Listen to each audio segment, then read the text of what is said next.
Kawan-kawan semua, kalau kita perhatikan saat ini di sosial media ataupun juga bahkan di media mainstream, ada satu peristiwa atau pembahasan yang sangat menarik bagi ekspertis di komunikasi seperti saya dan juga tentu teman-teman pakar komunikasi yang lain.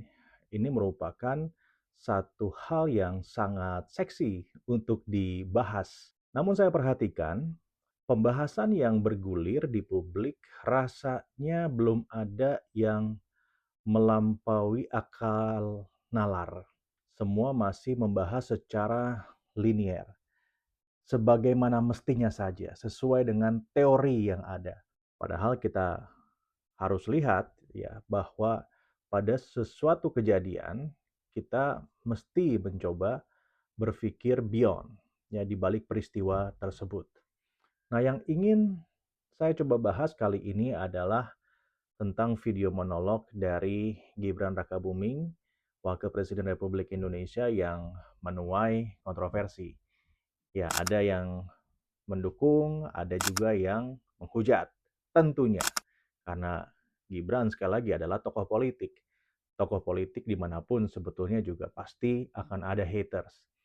Ya, sangat naif rasanya jika kita menginginkan, berharap, ya ketika Gibran melakukan aktivasi komunikasi politiknya, lalu semua orang memuji, itu rasanya tidak mungkin. Ya, bahkan bukan hanya di Indonesia, tetapi juga di dunia atau di tokoh politik global yang ada di alam demokrasi, apalagi jika kita mengikuti alur arus ombak logika media digital, rasanya susah kita menemukan tokoh yang betul-betul ya mendapati sentimen yang sangat-sangat positif. Nah, saya ingin membawa kawan-kawan semua ke satu pemikiran yang barangkali lain daripada yang lain. Saya rasa ya video ini harus Anda saksikan dan ketika saya memutuskan untuk membuat video ini saya tahu akan ada banyak sekali haters ya ataupun juga kontroversi yang akan muncul nanti di lini komen saya nih. Tetapi tak mengapa ya apalagi saya sebagai pengajar komunikasi politik di Magister Universitas Paramadina saya rasa perlu saya untuk menyampaikan sudut pandang yang lain. Jadi saya melihat bahwa ya dalam hal ini Gibran justru melakukan satu strategi komunikasi politik yang bisa dibilang kalaupun tidak brilian tetapi luar biasa. Ini merupakan strategi senyap komunikasi politik ya, dihantam dislike tetapi Anda tidak bisa pungkiri Gibran mendapatkan atensi. Betul kan? Mendapatkan atensi ya dari video-video yang Gibran lakukan atau yang Gibran buat. Yang pertama, teman-teman, saya ingin menjelaskan semua itu ya lewat beberapa analisa. Jadi, yang namanya atensi digital itu bisa dimanipulasi.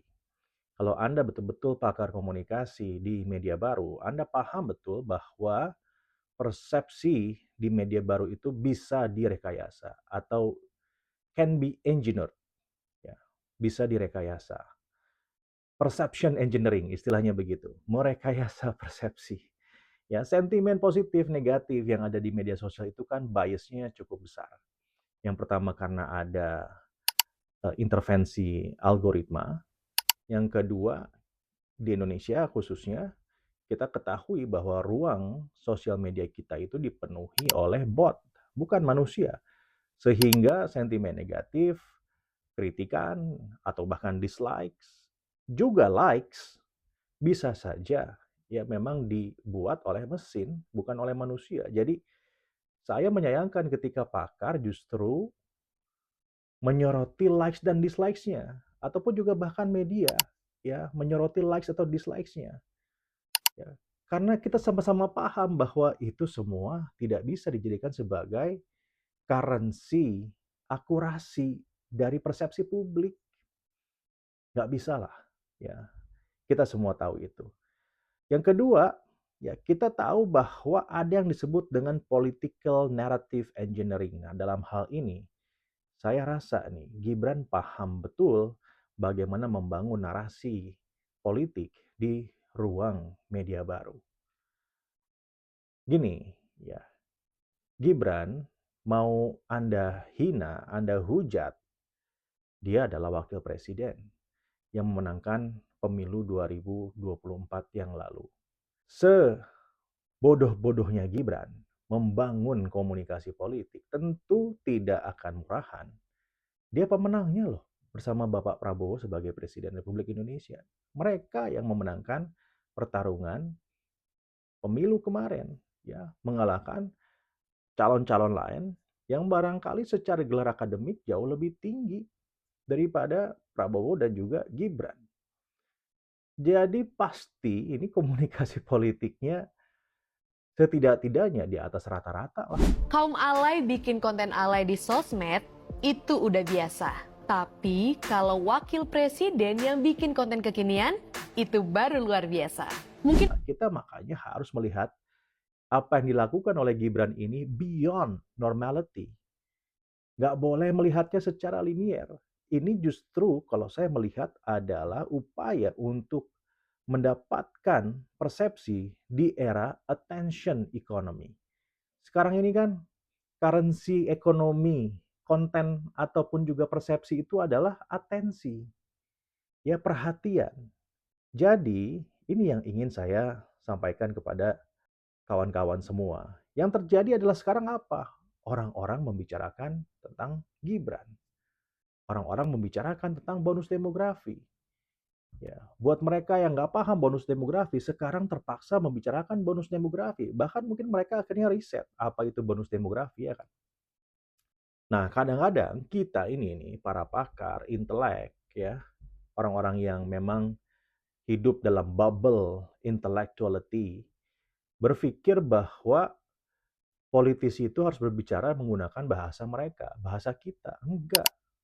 Justru, ya, Gibran berbicara tentang bonus demografi menggunakan bahasa yang low context dan high relatability, ya, dengan hubungan yang sangat dekat dengan publik. Menggunakan bahasa barangkali mungkin Anda bisa menyebutnya bahasa anak SMA, bahasa anak S1, ya, whatever. Tetapi itu adalah upaya Gibran untuk bisa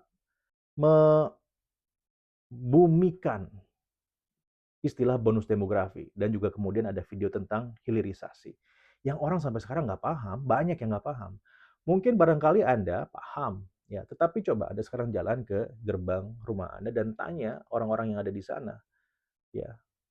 Saya jamin, ya, lebih dari separuh orang-orang tersebut kalau Anda tanya tentang bonus demografi, tanya tentang hilirisasi, pasti tidak paham. Ya. Adanya kontroversi ini membuat mereka pada akhirnya kan menjadi tahu apa itu bonus demografi, apa itu hilirisasi. Mungkin kontennya lewat di lini masa mereka. Sehingga ya momentum terciptanya percakapan tentang bonus demografi dan juga hilirisasi betul-betul terjadi. Ya. Kalau tentang bonus demografi itu diucapkan oleh saya posting di kanal saya yakin tidak akan viral, nggak akan jadi percakapan, ya. Ataupun juga pakar-pakar yang lain bicara tentang bonus demografi, tentang hilirisasi. Ya begitu-begitu aja, tetapi ini adalah seorang Gibran, ya. Ini memang di atas atau di luar ekspektasi publik ya, yang selama ini cenderung mengerdilkan sosok seorang Gibran, saya pikir. Medsos akhirnya rame, media ngangkat, dan engagement tercapai. Di dunia digital itu kawan, yang namanya engagement negatif ataupun engagement positif itu tetap engagement. Ya, dalam framing politik ya, being controversial is way much more valuable than being invisible. Gibran ini bukan politisi amatir, dia paham betul hukum komunikasi modern. Anda lihat saja dari sosial medianya, ya, bagaimana Gibran melakukan eh, apa namanya konten-konten yang membangun konten-konten yang barangkali saya sendiri sebagai orang komunikasi nggak bisa mengikuti, ya, logik berpikirnya gitu. Padahal saya belajar komunikasi, tetapi saya nggak yakin apakah saya mau melakukan itu di sosial media saya. But Gibran melakukannya. Engagement sosial media Gibran itu tinggi sekali, hitung saja, gitu ya, tinggi sekali. Ya. Kemudian yang kedua, Gibran pada akhirnya berhasil menciptakan konteks underdog, membuat masyarakat bertanya-tanya, kok Gibran diserang untuk suatu topik yang tinggi, high context, yang publik barangkali nggak ingin paham juga, yang mungkin publik juga tidak tahu juga, mereka hanya melihat bahwa Gibran diserang. Siapa yang serang? Nah, Anda jawab sendiri. Ya, akhirnya terbentuklah logika di publik ini. Oh, si itu masih nyerang Gibran sampai sekarang gitu kan. Dan ini memperkuat citra underdog yang relate ke psikologi kolektif dari masyarakat Indonesia. Ya, masyarakat Indonesia itu kan saya sudah jelaskan di konten sebelumnya, hidup lewat fairy tale, ya cerita rakyat, di mana ya mereka yang dihujat, dihina, difitnah itu akan mendapatkan empati. Nah, empati sendiri adalah elektabilitas dalam politik modern. Jadi, ya kalau saya melihat ini adalah cara Gibran untuk mendapatkan attention economy. Perlu dipahami bahwa dalam dunia politik sekarang itu bukan lagi tentang siapa yang benar, siapa yang salah. Ya, kalau Anda bicara benar atau salah, barangkali Trump tidak akan naik jadi presiden. Tapi lihatlah sekarang Donald Trump menjadi presiden. Ya, jadi ini bukan lagi tentang siapa yang benar, siapa yang salah, tetapi siapa yang paling menguasai perhatian. Mungkin konsultan PR tidak akan menyarankan ya pendekatan komunikasi semacam ini. Sekarang Anda bisa lihat sendiri ya, bahkan kontrol framing diskusi nasional dari berbagai media bahkan ruang publik mengarah kepada topik bonus demografi, topik hilirisasi, dan topik mengenai Gibran. Bahkan juga terakhir ada keramaian mengenai likes dan dislikes yang saya pengen bahas. Pernahkah Anda berpikir bahwa bisa saja itu manufactured? Ya, kontroversi itu justru dibuat ya, baik dari yang berseberangan dengan Gibran ataupun juga dari Gibrannya barangkali ya. Tetapi coba masuk ke alam situ ya, berpikirnya ini bisa aja di manufactured ya.